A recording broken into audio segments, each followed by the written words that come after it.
Good morning student, welcome back to our channel farmers parent. Last class में हम लोग कहाँ पर थे बेटा? पोस्ट फर्टिलाइजेशन देख रहे थे और पोस्ट फर्टिलाइजेशन में एंडोस्पर्म हम लोग कंप्लीट कर लिए थे और एम्ब्रायो का डेवलपमेंट हम लोग कंप्लीट कर लिए थे।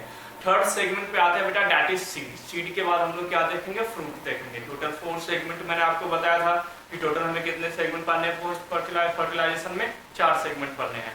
तो there are 4 segment in post fertilization. First one is development of endosperm, second one is development of embryo, third one is development of seed or formation of seed, and fourth one is formation of fruit or development of fruit. तो ये हमें क्या करना है बेटा? याद रखने हैं। इसी सेगमेंट के बेस पर हम लोग क्या कर रहे थे? ये अपना वीडियो लेक्चर्स कंप्लीट कर लिए थे। तो आज वाले जो सेगमेंट है बेटा वो हमारा क्या है? सीड से रिलेटेड है। और सीड की अगर बात करें बेटा तो सबसे पहला पॉइंट याद रखना है, seed is the final product of sexual reproduction. जो सेक्सुअल रिप्रोडक्शन हुआ था, तो आप एक बार रिमाइंड कीजिए कॉन्सेप्ट को कि पोलन ग्रेन से इंटर किया था माइक्रोपाइलर एंड से और जाकर के एक सेल के साथ फर्टिलाइज किया था। उसके बाद वो क्या बनाया था? जाइगोट बनाया था।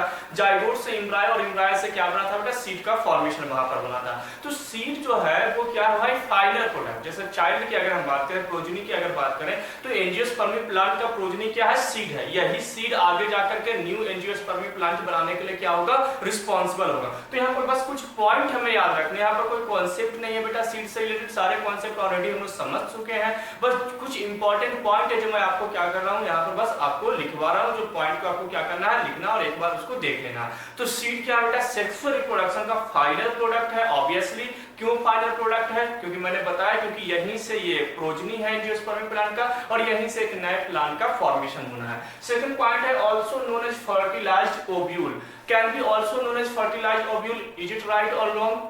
ऑब्वियसली आप जब सोचोगे तो इसे हम फर्टिलाइज्ड ओव्यूल भी कह सकते हैं, क्योंकि ओव्यूल जो ही है आगे जाकर के क्या बनाता है बेटा? तो ovule further develop and to form seed. वही आगे जाकर के क्या करता है? सीड का फॉर्मेशन करता है। तो यहाँ पर हमें क्या करना है बेटा? Also known as fertilized ovule. Second point भी याद रखना। थर्ड वन है seed are formed inside the fruit. अगर हम एंजियोस्पर्मी प्लांट की बात करें, हम जिम्नोस्पर्मी प्लांट की बात नहीं कर रहे हैं, हम एंजियोस्पर्मी प्लांट के सारे कॉन्सेप्ट देख रहे हैं। तो एंजियोस्पर्मी प्लांट में देखा जाए तो जो सीड होते हैं वो इनसाइड द फ्रूट प्रेजेंट होते हैं, यानी कि अंदर अगर कोई मानकर चलो सीड प्रेजेंट है तो इसके बाहर क्या होगा? फ्रूट प्रेजेंट होगा। तो थर्ड पॉइंट है seed are formed inside the fruit. बहुत ही सिंपल कॉन्सेप्ट है, सिंपल लाइन से मैंने लिखे हैं, आपको इजीली याद हो जाएगा और इससे बाहर आपको नीट में क्वेश्चंस या तो बोर्ड में क्वेश्चंस आपको देखने को नहीं मिलेंगे। नेक्स्ट है seed consist of seed coat, cotyledon and embryo axis. जो सीड होता है बेटा, तो सीड में क्या क्या प्रेजेंट होता है? तो जैसे मानकर चलो एक सीड है, तो सीड के बाहर क्या प्रेजेंट होता है बेटा? तो सीड के बाहर एक सीड कोट प्रेजेंट होता है, प्रोटेक्टिव लेयर प्रेजेंट होता है। मैंने बताया था कि प्रोटेक्टिव लेयर क्या क्या होंगे भाई? तो एक तो होगा outer most, that one is टेस्टा and जो इनर मोस्ट होगा वो क्या होगा बेटा? टेगमैन होगा। जो मैंने बताया था, एक बाहर है जो टेस्टा है और जो अंदर है वो टेगमैन है। अगर आपको ये दिख नहीं रहा तो मैं ऑलरेडी आपको बता चुका इन चीजों को, तभी मैं आपको रिमाइंड करा रहा हूँ कि बाहर क्या है बेटा? टेस्टा और ये क्या है? टेगमैन। और ये दोनों का फॉर्मेशन कहाँ से होता है? तो याद रखिए ये कहाँ से होता है? इंट्यूगमेंट। इंट्यूगमेंट जब हम एम्ब्रायो साइट का स्ट्रक्चर देख रहे थे तो वहां पर मैंने बताया था कि ये टेस्टा और टेगमन यानी आगे जाकर के सीड कोट बनाने के लिए रिस्पॉन्सिबल होगा, यानी इंट्यूगमेंट। आउटर इंट्यूगमेंट क्या बनाएगा बेटा? टेस्टा और इनर इंट्यूगमेंट क्या बनाएगा बेटा? टेगमन। अगर आपने नहीं देखा तो एम्ब्रायो साइट के स्ट्रक्चर वाले लेक्चर पे आप जाइए, वहां पर आपको ये देखने को मिल जाएगा। तो वही है बेटा कि यहाँ पर एक सीड कोट होते हैं जिसको हम क्या बोलते हैं? टेस्टा टेगमन। सबसे बाहर क्या प्रेजेंट होगा? सीड में सीड कोट होगा जिसको हम क्या बोलते हैं? टेस्टा टेगमन। यहाँ पर एक और पॉइंट ऐड कर सकते हैं, माइक्रोपाइलर पॉइंट भी प्रेजेंट होता है। माइक्रोपाइलर ओपनिंग यानी एक छोटा सा ओपनिंग प्रेजेंट होता है। सीड में देखते हो एक छोटा सा ओपनिंग प्रेजेंट होता है ना, तो उसको माइक्रोपाइलर ओपनिंग। जो माइक्रोपाइल जहां से पोलन ग्रेन से इंटर किया था, पोलन ट्यूब इंटर किया था, तो वहीं पर एक छोटा सा सीड में क्या हो जाता है? एक ओपनिंग रह जाता है, छोटा सा स्मॉल पोर्स, बहुत ही माइक्रो साइज का एक पोर्स प्रेजेंट होता है जिसको हम क्या बोलते हैं? Micropylar opening. तो सबसे बाहर क्या होगा भाई? जो सीड कोट होंगे, सीड कोट में टेस्टा टेगमन और माइक्रोपाइलर ओपनिंग आ जाएगा। नेक्स्ट क्या प्रेजेंट होगा बेटा? कोटिलिडोन प्रेजेंट होगा और इसमें 1 और इसमें भी 2, दोनों हो सकते हैं, एक भी हो सकते हैं और एक से ज्यादा यानी 2 भी हो सकते हैं। अगर मोनोकोटिलिडोन प्लांट है तो एक कोटिलिडोन प्रेजेंट होगा और अगर डाइकोटिलिडोन है तो 2 कोटिलिडोन प्रेजेंट होगा। और कोटिलिडोन का मतलब क्या होता है बेटा? तो it is food latent tissue ये क्या है भाई, फूड लैडेन टिश्यू। अगर हम कॉटिलीडॉन की बात करें तो ये क्या बेटा, इट इज फूड लैडेन टिश्यू। तो फूड लैडेन टिश्यू का मतलब क्या होगा कि इसमें फूड प्रेजेंट होगा, इसमें फूड क्या होगा, भरा होगा, ताकि जैसे मानकर चलो सीड की जो वायबिलिटी है, अभी आगे मैं डिस्कस करूंगा उस वायबिलिटी को। तो वायबिलिटी की अगर हम बात करें कि कितने टाइम तक सीड जो है वो सेफ है और नई प्रोजनी नई प्लांट बनाने के लिए क्या है, कैपेबल है, तो वो जो कैपेबिलिटी है उसको सर्वाइव करने के लिए डोरमेंट कंडीशंस में उसको बनाए रखने के लिए सीड क्या करता है, फूड का फॉर्मेशन करता है। जैसे मान के चलो कोई सीड है, तो सीड ने क्या किया भाई, आगे जाकर के प्लांट का फॉर्मेशन किया, आगे जाकर के प्लांट का फॉर्मेशन किया, तब ये प्लांट सन से क्या करेगा, एनर्जी बनाएगा, फोटोसिंथेसिस करेगा। लेकिन फिलहाल इस सीड को इतना बनाने के लिए इसके पास खुद का एनर्जी होना बहुत जरूरी है, क्योंकि ऐसा तो नहीं है कि जो डोरमेंट सीड है, जो घर में रखे हुए सीड है, वो फोटोसिंथेसिस कर रहा नहीं। फोटोसिंथेसिस कहां पर होती है, लीफ में। जब तक लीफ का फॉर्मेशन नहीं होगा तब तक फोटोसिंथेसिस पॉसिबल नहीं है। तो लीफ के फॉर्मेशन के लिए सीड को क्या होना होगा, सीड के पास एनर्जी का रहना बहुत ही जरूरी है। तो इसीलिए यहां पर क्या होगा बेटा, जो एनर्जी है वो कॉटिलीडॉन के फॉर्म में होगा, जिसको हम क्या बोलते हैं, फूड लैडेन टिश्यू बोलते हैं। तो सेकंड पार्ट क्या प्रेजेंट होगा बेटा, कॉटिलीडॉन। थर्ड क्या होता है, एम्ब्रायो एक्सिस। एम्ब्रायो एक्सिस मैंने आपको स्ट्रक्चर में बताया था,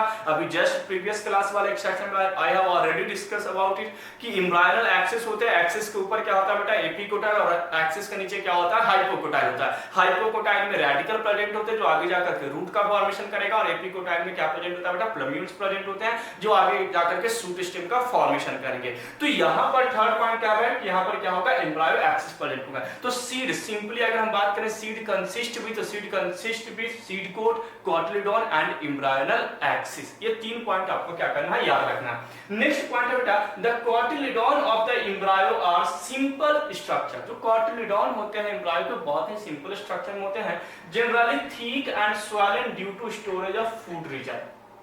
ठीक है, ये क्या होता है, जो कॉटिलीडॉन होते हैं वो क्या होता है, ठीक होते हैं और स्वेलन होते हैं, फूला हुआ होगा। आपने देखा होगा राइस का प्लांट होगा, राइस का जो सीड होगा वो ऐसे फूला है, व्हीट है फूला हुआ, मैच है वो भी सीड, मतलब जो भी है स्वेलन नेचर के होंगे, just because of their seed food present in their seed. तो वहां पर सीड में क्या प्रेजेंट है बेटा, फूड प्रेजेंट है, जिसके कारण ये चीजें क्या है वहां पर देखने को मिलती है। चलिए ये पॉइंट हो गया।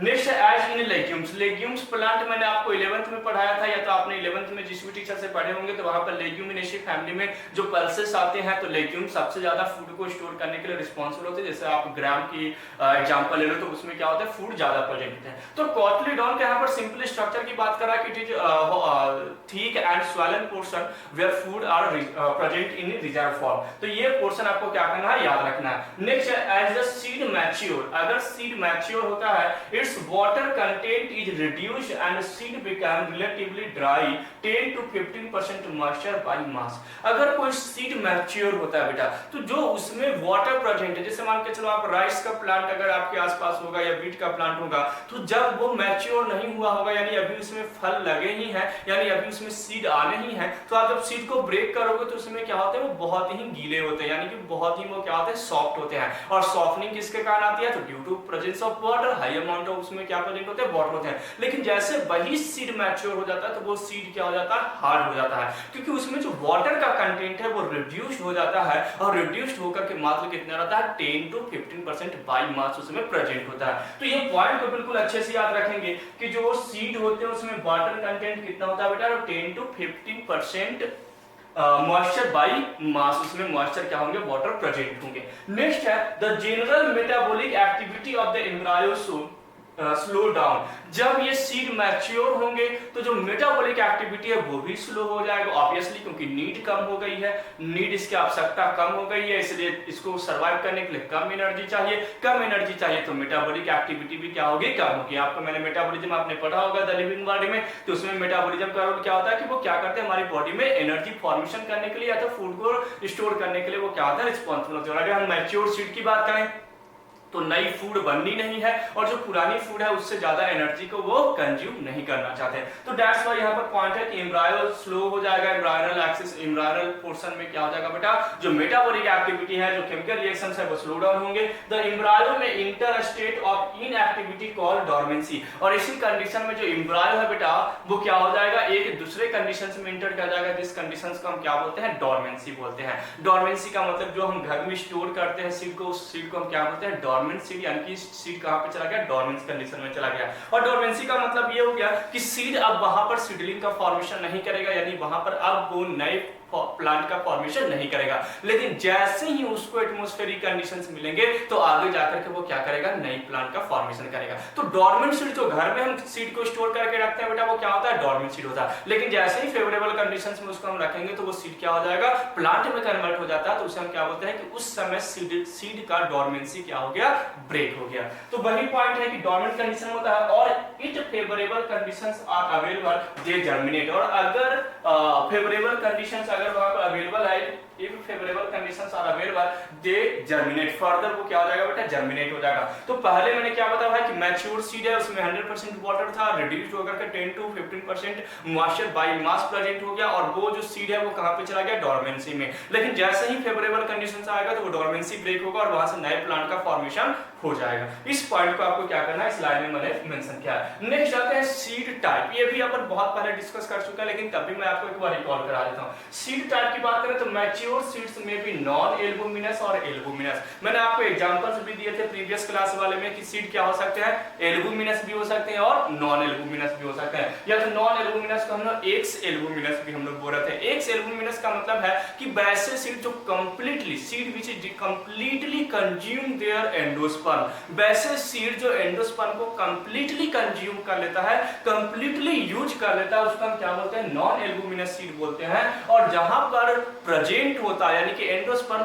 परसिस्टेंट जिस भी सीड में होगा, जहां पे प्रेजेंट होगा उस सीड को हम क्या बोलेंगे बेटा, एल्बुमिनस सीड बोलेंगे। उसके मैंने एग्जांपल्स भी आपको क्या कराते हैं वहां पर कंप्लीट कराते हैं। नेक्स्ट बेटा non albuminous seed have no residual endosperm. उसी पॉइंट को है कि इसके पास एंडोस्पर्म प्रेजेंट नहीं होंगे as it is completely consume during embryo development. और यहां पर मैंने एग्जांपल पी ग्राउंडनट और बीन भी आप चाहो तो याद कर सकते हो। तो यहां पर ये एग्जांपल्स मैं ऑलरेडी दे चुका हूं, वही एग्जांपल्स को यहां पर फिर से मेंशन किया गया है। Albuminous seed retain a part of endosperm as it is not completely used up during embryo development। यानी जो एल्बुमिनस सीड होते हैं वो कंप्लीट रूप से एंडोस्पर्म को कंज्यूम नहीं कर पाते, यानी कि एंडोस्पर्म इसमें क्या होगा, प्रेजेंट होगा। और इसके एग्जांपल बहुत ही इंपॉर्टेंट है, एनसीईआरटी में दिया गया है, व्हीट, मेज, बार्ले, कैस्टर एंड सनफ्लावर। ये कुछ एग्जांपल्स एनसीईआरटी ने कवर किए हैं जो एल्बुमिनस सीड के एग्जांपल्स में आते हैं। नेक्स्ट बेटा ऑकेजनली इन सम सीड, मतलब कुछ ऐसे भी सीड होते हैं, बहुत सारे सीड में नहीं है लेकिन कुछ सीड हैं such as black pepper and beet. दो यहाँ पर सीड की बात हो रही, दो प्लांट की सीड की बात हो रही है, एक ब्लैक पेपर और एक बीट। याद रखना ये एग्जांपल्स जो भी मैं आपको दे रहा हूँ ये सारे एग्जांपल्स आपको नीट में क्वेश्चंस है, ये सभी के सभी एग्जांपल बेस्ड क्वेश्चन बहुत पूछे जाते हैं नीट में बेटा, तो आपको याद रखना। Occasionally in some seed such as black pepper and beet remnant of nucellus are also persistent। कुछ ऐसे भी सीड हैं जैसे कि ब्लैक पेपर और बीट जिसमें क्या होता है बेटा, न्यूसेलस जो बॉडी अपन बनाए थे जब एंडोस्पर्म का हम लोग स्ट्रक्चर पढ़ रहे थे एम्ब्रायो साइट का, तो जो न्यूसेलस है बेटा वो परसिस्टेंट रह जाता है, यानी न्यूसेलस उसमें प्रेजेंट रह जाता है। और वही न्यूसेलस आगे जाकर के उसी न्यूसेलस को हम क्या बोलते हैं, पेरिस्पर्म। तो वहां पर डायरेक्ट क्वेश्चन पूछा जाता है आपको नीट में कि which one of the seed has perisperm, इनमें से कौन से ऐसे सीड है जिनमें पेरिस्पर्म पाए जाते हैं। तो इस पॉइंट को आपको याद रखना, या तो पूछा जा सकता है व्हाट इज पेरिस्पर्म, कि पेरिस्पर्म किसे कहते हैं। तो पेरिस्पर्म सिंपली क्या है बेटा, पेरिस्पर्म परसिस्टेंट न्यूसेलस है जो कहां पे प्रेजेंट होते हैं, सीड में प्रेजेंट रह जाते हैं। तो वही पॉइंट है occasionally in some seeds such as black pepper and beet. ये दो एग्जांपल्स मैं बार-बार बोल रहा हूं, ये आपको याद रखना है। remnant of nucellus are also persistent, this residual persistent nucellus is known as perisperm। तो what is perisperm और किस में पेरिस्पर्म प्रेजेंट होता है, किस में न्यूसेलस रेमिनेंट रह जाता है। रेमिनेंट का मतलब होता है शेष बचा हुआ भाग, यानी कुछ पार्ट उसमें क्या रह जाएगा, प्रेजेंट रहेगा। तो ये पॉइंट आपको क्या करना, याद रखना। तो सीड से रिलेटेड जो पॉइंट था बेटा वो मैंने आपको कंप्लीट कर दिया। यहाँ पर बहुत ज्यादा कॉन्सेप्ट यूज करने लायक ऐसा कुछ है नहीं। आपको एनसीईआरटी में सीड के डायग्राम दिए गए हैं, वो डायग्राम आपको क्या करना है, उसको एक बार देख लेना। वहीं पर वहां पे टेस्टा, टेगमैन, कहाँ एम्ब्रायो प्रेजेंट है, एंडोस्पर्म प्रेजेंट है, किसमें एंडोस्पर्म प्रेजेंट नहीं है, तो अलग अलग 4 वहां पे डायग्राम दिए गए हैं बेटा, वो डायग्राम को आपको क्या करने हैं, देखने हैं। और अपनी नोटबुक में बना लेना, वहां पर कोई कॉन्सेप्ट नहीं है। चलिए तो अब हम लोग मूव करते हैं इंपॉर्टेंस ऑफ सीड, यानी सीड की इंपॉर्टेंस क्या है, और उसके बाद हम लोग कहां पर जाएंगे बेटा, फ्रूट की ओर मूव करेंगे।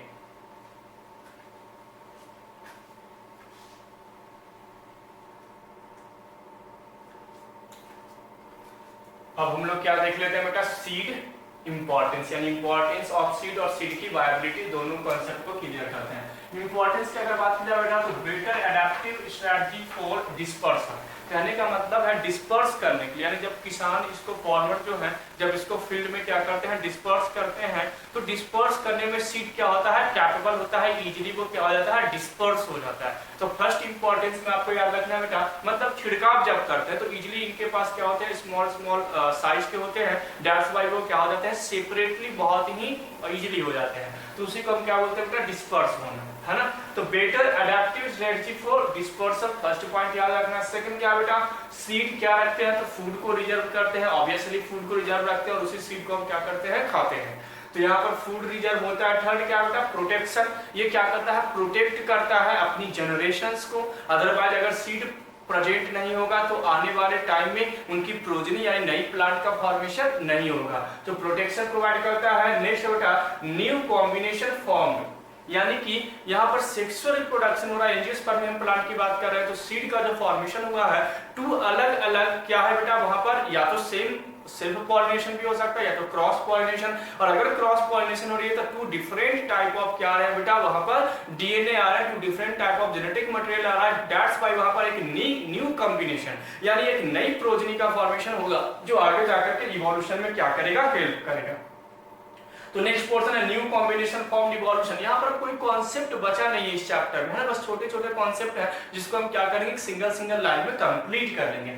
नेक्स्ट बेटा, बेसिस ऑफ एग्रीकल्चर, ये एग्रीकल्चर का बेस है, ऑब्वियसली अगर सीड नहीं होगा तो एग्रीकल्चर नहीं होगी, फार्मिंग नहीं होगी, किसान इसको कैसे नई प्लांट का फॉर्मेशन करेंगे, नए सीड का फॉर्मेशन करेंगे, तो ये बेस है एग्रीकल्चर का। और एग्रीकल्चर के लिए हमें क्या चाहिए, ड्राई डोरमेंसी, डोरमेंसी का मतलब बताया मैंने कि जहां पर 10 to 15% क्या हो, मॉइस्चर प्रेजेंट हो, तो ड्राई डोरमेंसी जो सीड होते हैं उसी को हम फेवरेबल कंडीशंस में यानी कि हम फील्ड में उसको क्या कर देते हैं, सॉइल के कांटेक्ट में आते हैं और एग्रीकल्चर में यानी नई प्लांट बनाने के लिए रिस्पांसिबल हो जाते हैं। नेक्स्ट है बेटा सीड वायबिलिटी, वायबिलिटी का मतलब होता है, देखो वायबल का मतलब होता है एबिलिटी टू प्रोड्यूस समथिंग, यानी कुछ प्रोड्यूस करने की जो एबिलिटी होती है उसी को हम क्या बोलते हैं, वायबल होते हैं। अब यहाँ पर वायबिलिटी है तो viability is a time period, ये क्या बेटा, एक टाइम पीरियड है, तो viability is a time period where seed can show their own growth, वो टाइम पीरियड जहां पर सीड अपनी ग्रोथ को शो कर सकता है, सीड एक नई प्लांट का फॉर्मेशन कर सकता है, उस टाइम पीरियड को हम क्या बोलते हैं, वायबिलिटी। तो आप चाहो तो इसको लिख लो, इस definition, what is viability of seed, तो सीड की वायबिलिटी क्या होगा कि it is the time period where seed can show on growth or form new plant, that is the viability of seed, यानी ये जो टाइम पीरियड है बेटा जहां पर सीड क्या करता है, अपनी नई प्रोजनी का फॉर्मेशन करता है, उसी को क्या बोलते हैं, वायबिलिटी बोलते हैं। और वायबिलिटी जानना बहुत जरूरी है, क्योंकि अगर हम मान के चलो हमने घर पे हमारे पास क्या है भाई, तो व्हीट है, उसको 4-5 साल से हमने स्टोर करके रखा है, और अगर हम उसको खेत में डालेंगे तो ऑब्वियसली हो सकता है वो सीडलिंग का फॉर्मेशन नहीं करे, न्यू प्लांट का फॉर्मेशन नहीं करे, क्योंकि उसकी वायबिलिटी क्या हो चुकी है, लॉस्ट हो चुकी है। तो जो फार्मर्स होते हैं, फार्मर्स के लिए सीड की वायबिलिटी बहुत ही ज्यादा मायने रखती है कि सीड वायबल है या नहीं है। तो यहाँ पर कुछ पॉइंट मैंने लिखा है कि मंथ ऑक्जेलिस जो होते हैं, और मैक्सिमम जो होते हैं बेटा वो मंथ में ही होते हैं, राइस बीट ये सब क्या होते हैं, मंथ में इनकी क्या होती है, वायबिलिटी होती है। सेकंड है बेटा 10,000 ईयर, एक लुपाइन प्लांट है बेटा, ये लुपाइन प्लांट की जो सीड है 10,000 ईयर इसकी वायबिलिटी है, यानी अगर एक सीड आज बनी है तो 10,000 साल बाद भी अगर इसको आप किसी सॉइल के कांटेक्ट में ले जाओगे तो वहां पर क्या कर सकता है, एक नए प्लांट का फॉर्मेशन कर सकता है। तो यहाँ पर ये पॉइंट याद रखना बहुत जरूरी है कि 10,000 ईयर्स इसका बेटा लुपाइन का साइंटिफिक नेम क्या है, लुपिनस आर्टिकस, लुपिनस आर्टिकस क्या है बेटा, इसका साइंटिफिक नेम है। और ये आर्टिकस से आपको याद रखना है कि ये आर्टिक टुंड्रा, ये प्लांट कहां से लिया गया था? आर्टिक टुंड्रा, याद रखना है, ये नीट के लिए क्वेश्चंस बन सकते हैं यहाँ से। तो 10,000 ईयर लुपाइन का सबसे पहले वायबिलिटी क्या है बेटा? मैक्सिमम का तो मंथ में होते हैं या ईयर्स में होते हैं, लेकिन लुपाइन जो प्लांट है बेटा उसका कितना होता है? 10,000। कहां पर है बेटा? तो ये आर्टिक टुंड्रा में पाए जाते हैं ना। तो आर्टिक टुंड्रा यहाँ पर याद रखना है, लुपाइनस आर्टिकस इसका क्या है? साइंटिफिक नेम है। नेक्स्ट 200 ईयर डेट पाम या फोनिक्स करके भी एक प्लांट है, डेट पाम है, इनके 200 इयर्स क्या है बेटा? उनके वायबिलिटी है। और ये basically King Herod place near Dead Sea, ये कहां पे पाए गए थे? तो Dead Sea, near Dead Sea of King Herod, King Herod के पास ये क्या किए गए थे? इसको पाए गए थे, जो 200 इयर्स बाद भी क्या है? कैपेबल होते हैं एक नए प्लांट के फॉर्मेशन के लिए। तो ये कुछ एग्जांपल्स हैं जो आपको याद रखने हैं बेटा। डेट पाम कहां पर है ये भी याद रखने हैं, लुपाइन याद रखने हैं 10,000 इयर्स, ये आपको क्या करना है? याद रखना है। नेक्स्ट बेटा सम ऑफ पैरासाइटिक सीड, एग्जांपल्स कुछ पैरासाइटिक सीड्स के भी हैं, जैसे कि ओरोब्रांची एंड स्ट्रिका। ये दो क्या है बेटा? पैरासाइटिक हैं, यानी दूसरे के ऊपर क्या होंगे? डिपेंडेंट होंगे। तो ये भी पॉइंट आपको याद रखना है। नेक्स्ट कॉन्सेप्ट एक छोटा सा एनसीईआरटी दिया है, मेनी सीड। मेनी सीड का मतलब एक ही फ्रूट होंगे लेकिन उनमें बहुत सारे सीड बनेंगे। तो बहुत सारे सीड का फॉर्मेशन कब होगा? जब मेनी ओव्यूल्स होगा। जैसे मान के चलो वाटरमेलन की हम बात करें, एक वाटरमेलन के अंदर मान के चलो 200 सीड है, तो ऑब्वियसली वहां पर 200 से ज्यादा ओव्यूल होंगे, क्योंकि देखो या तो एटलीस्ट 200 तो ओव्यूल होंगे ही होंगे, क्योंकि ओव्यूल ही आगे जाकर के क्या करते हैं? सीड का फॉर्मेशन करते हैं। ऐसा नहीं है कि अगर 200 सीड है तो 199 वहां पर ओव्यूल होगा, नहीं। या तो बिल्कुल करेक्ट 200 अगर सीड उसमें प्रेजेंट है तो 200 ओव्यूल्स प्रेजेंट होंगे, या तो मोर देन 200 ओव्यूल्स हो सकते हैं, क्योंकि जरूर नहीं है कि सारे के सारे ओव्यूल्स फर्टिलाइज कर जाए। आया बात समझ में? तो वही है कि मेनी सीड भी प्रेजेंट होते हैं। और मेनी सीड कैसे बनेंगे भाई? तो मेनी सीड का मतलब है मेनी ओव्यूल्स उसमें क्या होंगे बेटा? प्रेजेंट होंगे।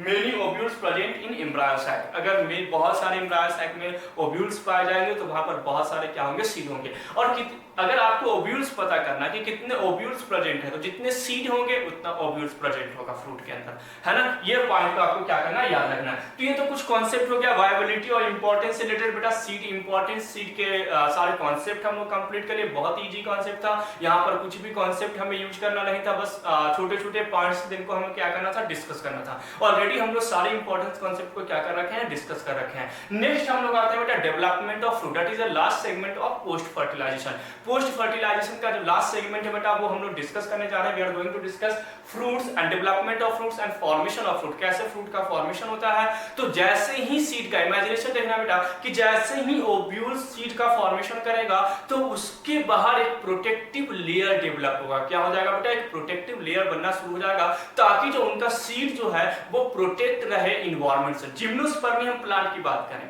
तो जिम्नोस्पर्मी प्लांट में क्या हो रहा था भाई कि सीड ओपन रहता है। दैट्स व्हाई जो एटमॉस्फेरिक कंडीशंस होते हैं, प्रेशर, टेम्परेचर, वाटर या तो अदर्स फैक्टर्स जो होते हैं वो उस सीड को क्या कर रहे थे? हार्म कर रहे थे। तो दैट्स व्हाई उनकी जनरेशन जो है, जो ग्रोथ है वो क्या हो रही थी? इनहिबिट हो रही थी। दैट्स व्हाई वो जो प्लांट था वो जिम्नोस्पर्म से कहां पे कन्वर्ट हो गया था? कहां पर चला गया था? एंजियोस्पर्मी प्लांट में कन्वर्ट हुआ था। और एंजियोस्पर्मी प्लांट का मीनिंग ही क्या था भाई? जो सीड होगा वो इनसाइड द फ्रूट प्रेजेंट होगा, यानी उसके बाहर एक प्रोटेक्टिव लेयर होगा, ताकि एटमॉस्फेरिक जो कंडीशंस था, यानी जो प्रेशर, टेम्परेचर, वाटर या अदर्स फैक्टर जो हार्म कर रहे थे सीड को, वो हार्म नहीं करें, उनके बाहर एक लेयर हो। जैसे मान के चलो मैं धूप में रहूंगा तो मुझे नुकसान होगा, तो हमने अपने प्रोटेक्ट करने के लिए क्या बना लिया? घर बना लिया, चारों तरफ से एक बॉल डेवलप कर लिया, ताकि हम प्रोटेक्ट रहें। सारे फैक्टर्स जो एटमॉस्फेरिक फैक्टर्स हमें क्या हो? हार्म ना हो। तो वैसे ही एंजियोस्पर्मी प्लांट ने क्या कि जो हमारा चाइल्ड है, यानी कि उनका जो सीड है, सीड को प्रोटेक्ट करने के लिए उसके बाद क्या कर लिया था? डेवलप कर लिया था फ्रूट का। तो जैसे ही जाइगोट से सीड बनना स्टार्ट होता है प्लांट में,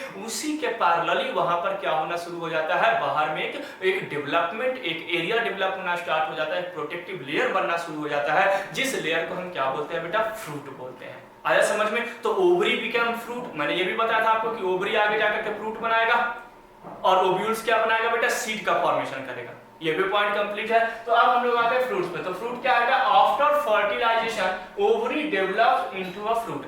फर्टिलाइजेशन के बाद जो ओवरी है यही आगे जाकर के फ्रूट में क्या हो जाएगा बेटा? कन्वर्ट हो जाएगा। नेक्स्ट है transformation of ovule and ovary proceed simultaneously, यानी ओव्यूल्स और ओवरी का ट्रांसफर होना, ट्रांसफर यानी ओव्यूल सीड बनाना स्टार्ट करेगा, उसी टाइम ओवरी फ्रूट बनाना भी स्टार्ट कर देगा। साइमल्टेनियसली प्रोसेस होगा, ऐसा नहीं कि सीड बन जाएंगे उसके बाद फ्रूट का डेवलपमेंट होगा, नहीं, दोनों एक साथ बनना स्टार्ट होंगे। एक एक पॉइंट को आपको बस सिंपल पॉइंट है, इसको याद रखना, इससे बाहर आपको कॉन्सेप्ट से क्वेश्चन नहीं पूछे जाएंगे।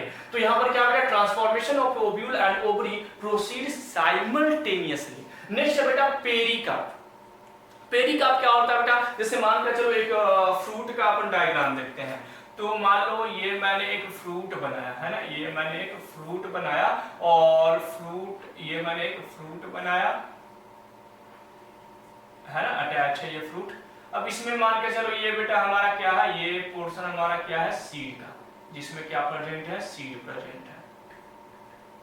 चलिए, तो ये हमने क्या बनाया बेटा, एक फ्रूट बनाया, तो ये तो सीड हो गया।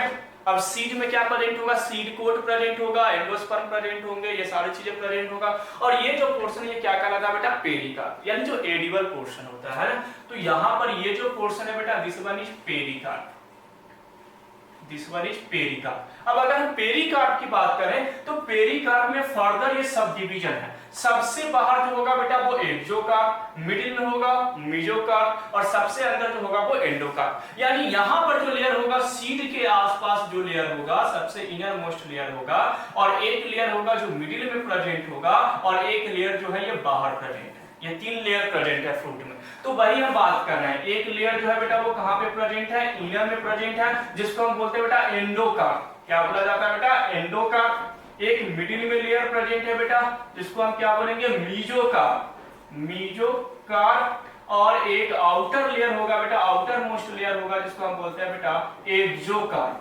This one is एक्सोकार्प। तो देखो पेरिकार्प क्या है बेटा, तो pericarp is the edible portion of fruit. Fruit का जो एडिबल पोर्शन होता है, जो खाने वाला पोर्शन होता है, वो क्या होता है, पेरिकार्प होता है। और उसी हम पेरिकार्प की अगर हम बात करें तो पेरिकार्प में भी 3 फर्दर सब डिवीजन है। सबसे अंदर यानी जो सीड के सबसे नजदीक होगा वो क्या होगा बेटा, एंडोकार्प। उसके बाद जो मिडिल लेयर होगा वो क्या होगा बेटा, मेसोकार्प। और सबसे बाहर जो लेयर प्रेजेंट होगा वो क्या होगा, एक्सोकार्प होगा। तो ये पेरिकार्प से भी रिलेटेड फ्रूट का पॉइंट क्लियर हो गया। अब नेक्स्ट आते हैं, नेक्स्ट वन इज फ्रूट्स।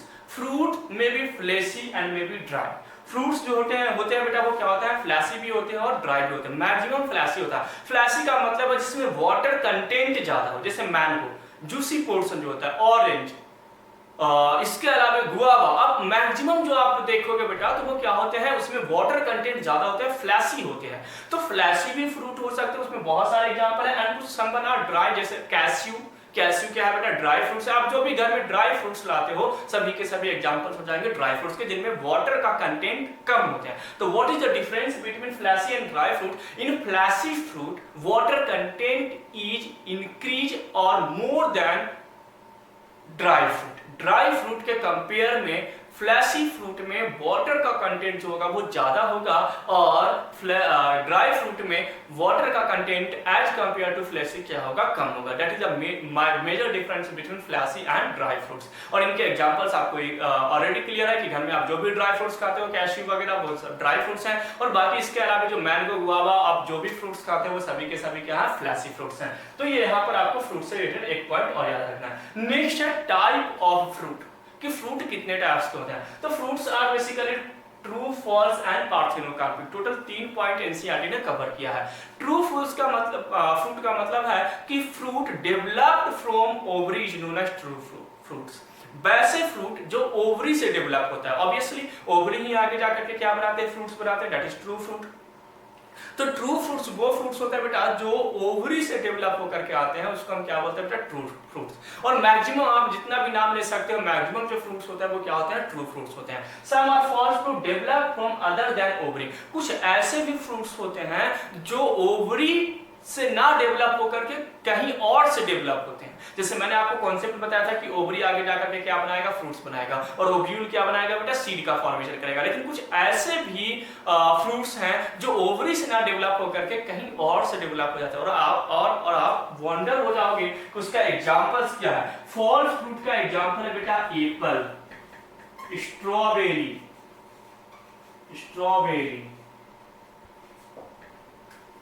ये दोनों एग्जांपल्स हैं बेटा किसके, फॉल्स फ्रूट के। ये जो एप्पल्स होते हैं बेटा ये थैलेमस से डेवलप होते हैं, ओवरी से डेवलप नहीं होते हैं। ये जो एप्पल्स होते हैं, ये जो स्ट्रॉबेरी है बेटा, ये दोनों के दोनों जो फ्रूट्स हैं ये इनके जो थैलेमस होते हैं, जब मैं स्ट्रक्चर आपको बताता था मैंने एक पोर्शन बताया था, थैलेमस डिस्कस किया था। तो ये जो एप्पल्स होते हैं जो हम खाते हैं, जो एडिबल पोर्शन होता है जिसको हम खाने वाला पोर्शन होता है एप्पल्स का, समटाइम्स क्वेश्चन पूछा जाता है कि edible portion of apple is known as, तो एडिबल पोर्शन जो एप्पल्स के होते हैं वो क्या होते हैं बेटा, वहां पर वो क्या होते हैं, थैलेमस होते हैं एक्चुअली में, है ना। तो थैलेमस वाले पोर्शन को ही हम क्या करते हैं, खाते हैं। और एप्पल्स कहां पर आता है, एप्पल्स का जो फ्रूट का डेवलपमेंट होता है वो ओवरी से नहीं होता बेटा, that's why apples and strawberry both are comes under in false fruit. ये दोनों को दोनों हम कहां पर रखते हैं, फॉल्स फ्रूट के अंदर में इसको रखते हैं, ये उसके अंदर में आते हैं। तो ये एग्जांपल्स आपको याद रखना है। Next one is parthenocarpic technique. Parthenocarpic technique में क्या होता है, formation of seed without fertilization, मतलब सीड का फॉर्मेशन हो जाता है बगैर फर्टिलाइजेशन का। जैसे मान के चलो मैंने क्या बताया था कि जब पोलन ट्यूब इंटर करेगा तो वहां पर क्या बनेगा बेटा, वो फर्टिलाइज करेगा और जाइगोट का फॉर्मेशन करेगा। जाइगोट से बाद क्या बनेगा, डबल फर्टिलाइजेशन होगा और एंडोस्पर्म का फॉर्मेशन होगा, पीएन का फॉर्मेशन होगा। वो एंडोस्पर्म इसको क्या बनाएगा, सीड का फॉर्मेशन करेगा। और जैसे जैसे सीड बनना शुरू होंगे वैसे वैसे क्या होगा, ओवरी डेवलप होना स्टार्ट करेगा, फ्रूट का फॉर्मेशन करना स्टार्ट करेगा। लेकिन जो पार्थेनोकार्पिक वाले जो प्लांट होते हैं, पार्थेनोकार्पिक वाले टेक्निक में क्या होते हैं कि जस्ट विदाउट फर्टिलाइजेशन, यानी कि पोलन ट्यूब की अभी एंट्री भी नहीं हुई है, ओवरी क्या बना दिया, फ्रूट बना दिया। इट मींस वहां पर फर्टिलाइजेशन होगा ही नहीं, बगैर फर्टिलाइजेशन के क्या हो जाएंगे बेटा, फ्रूट का फॉर्मेशन हो जाएगा। That is parthenocarpic technique. और ये जो आप बनाना खाते हो बेटा, जो आप केला खाते हो, बनाना जो आप खाते हो, वो बनाना जो है बेटा वो पार्थेनोकार्पिक ही प्रोसेस से क्या होते हैं, फ्रूट का डेवलपमेंट करते हैं। अदरवाइज बनाना में बहुत सारे सीड प्रेजेंट होते हैं। आपने जो बनाना खाए होंगे अभी खाते होंगे उनमें सीड प्रेजेंट नहीं होते हैं। लेकिन अगर हम नेचुरली बात करें बेटा तो बनाना में बहुत सारे सीड प्रेजेंट होते हैं और इतने सीड प्रेजेंट होते हैं कि इंसान को खाने में बहुत ज्यादा प्रॉब्लम होती है। तो वहां पर जो बनाना है वो बनाना ने क्या किया बेटा, तो बनाना के अंदर एक टेक्निक डेवलप की गई, एक प्रोसेस डेवलप की गई पार्थेनोकार्पिक, जिसके कारण बगैर फर्टिलाइजेशन के ही वो क्या कर देता है, फ्रूट का फॉर्मेशन कर देता है। और फ्रूट का फॉर्मेशन हो जाएगा तो आगे जाकर के फर्टिलाइजेशन हुई नहीं तो सीड का फॉर्मेशन नहीं होगा। तो जो हम बनाना खाते हैं उनमें सीड प्रेजेंट नहीं होते हैं। आपने पढ़ा होगा 11th क्लास में जब मैं आपको पढ़ाया था फाइटो हार्मोन्स के बारे में, जो डेवलपमेंट था, growth and development of plant physiology का लास्ट चैप्टर, उसे मैंने बताया था कि ऑक्जीन्स एक हार्मोन्स है बेटा, फाइटो हार्मोन्स है, जो क्या करता है, पार्थेनोकार्पिक में हेल्प करता है, ऑक्जीन्स फ्रूट के डेवलपमेंट में हेल्प करता है। तो नाउअडेज मतलब अभी के दिन में अभी क्या देखने को मिलता है कि बहुत सारे ऐसे फ्रूट्स हैं, वेजिटेबल्स हैं, जस्ट लाइक टोमेटोस को क्या बनाया जा रहा है, ब्रिंजल, इनको क्या बनाया जा रहा है, सीडलेस बनाया जा रहा है। यानी टोमेटो जो है, लेकिन कुकुम्बर्स को भी सीडलेस बनाया जा रहा है। क्यों बनाया जा रहा है, तो पार्थेनोकार्पिक टेक्निक, हमने ऑक्जीन्स उनमें प्लांट में हमने डाल दिया और वो ऑक्जीन्स क्या कर देगा, बगैर फर्टिलाइजेशन के फ्रूट का डेवलपमेंट कर देगा। फ्रूट बन जाएंगे, सीड प्रेजेंट नहीं होंगे, जिसके कारण जो भी ह्यूमंस को मेटाबॉलिक रिलेटेड डिसऑर्डर है, डाइजेस्टिव रिलेटेड डिसऑर्डर है, तो उनको वो फ्रूट्स जो वेजिटेबल्स हैं वो इजीली खाने में वो कैपेबल हो जाते हैं। तो पार्थेनोकार्पिक टेक्निक का मतलब है formation of fruit without fertilization, यानी बगैर फर्टिलाइजेशन का फ्रूट का फॉर्मेशन होना क्या कहलाता है बेटा, वो कहलाता है parthenocarpic. And second one is seedless fruit, इसको हम और क्या बोलते हैं, सीडलेस फ्रूट, क्योंकि इसमें सीड प्रेजेंट नहीं होता। इसके एग्जांपल बनाना है, टोमेटो जो नाउअडेज सबसे ज्यादा यूज किए जा रहे हैं, टोमेटो, कुकुम्बर्स, ये सब आर्टिफिशियल्स हैं। तो आर्टिफिशियल्स में आप टोमेटो, कुकुम्बर्स, ये सारे एग्जांपल्स आप क्या कर सकते हो, याद कर सकते हो। तो अब हम लोग आते हैं बेटा नेक्स्ट कॉन्सेप्ट पे। ये हमारा फ्रूट कंप्लीट हो गया, सीड कंप्लीट हो गया। अब लास्ट एक कंप्लीट है बेटा एपोमिक्सिस, जो एनसीईआरटी ने कवर किया है। और वो एपोमिक्सिस के साथ ही हमारा ये जो चैप्टर है बेटा sexual reproduction in flowering plant, ये आपका कंप्लीट हो जाएगा। तो अब हम लोग लास्ट सेगमेंट पे आते हैं बेटा, दैट इज एपोमिक्सिस।